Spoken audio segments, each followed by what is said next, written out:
মহারাষ্ট্রের থানের ছবি আপনাদের দেখাবো। স্কুলে দুই নাবালিকাকে যৌন নির্যাতনের অভিযোগকে কেন্দ্র করে উত্তাল পরিস্থিতি এই মুহূর্তে থানের বদলাপুরে। লোকাল ট্রেন থামিয়ে দেওয়া হলো, বিক্ষোভ দেখানো হলো, ভাঙচুর পর্যন্ত করা হলো। এই বিক্ষোভরত যারা বিক্ষোভ দেখাচ্ছিলেন সেই জমায়েতের ওপর লাঠিচার্জ করেছে পুলিশ।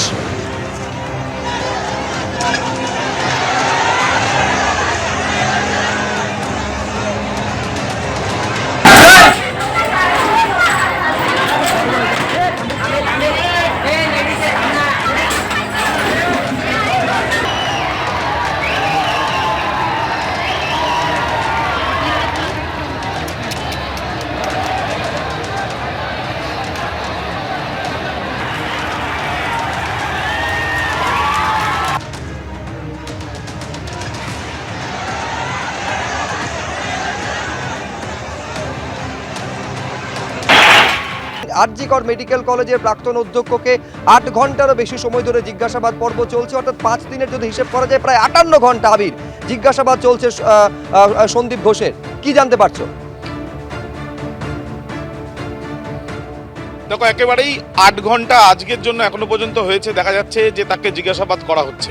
কেন জিজ্ঞাসাবাদ করা হচ্ছে? তার কারণ তার বেশ কিছু বক্তব্য যেগুলো নিয়ে সিবিআই এর আধিকারিকদের বেশ কিছু সন্দেহ রয়েছে, এবং সেই সন্দেহ কেন, তার কারণ হচ্ছে তার দেওয়া তথ্য এবং তার যে বক্তব্য এবং সিবিআই এর বিভিন্ন জায়গা থেকে সংগ্রহ করা তথ্য প্রমাণ, সেখানে কিন্তু বেশ কিছু অমিল দেখা যাচ্ছে, এবং সেই জন্যই তাকে বারংবার জিজ্ঞাসাবাদ করা হচ্ছে।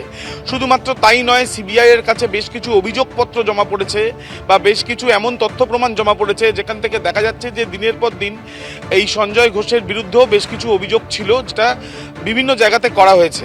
এবং এই ঘটনা যেটা ঘটেছে, যেখানে ধর্ষণ করে নৃশংসভাবে খুন, সেই ঘটনায় এই বিষয়গুলোকে, সেগুলো যেহেতু বাইরে চলে আসতে পারে, সেগুলো কি কোনো রকমভাবে ভাবছিলেন সঞ্জয়, সেই বিষয়টা কিন্তু তাদেরকে ভাবাচ্ছে।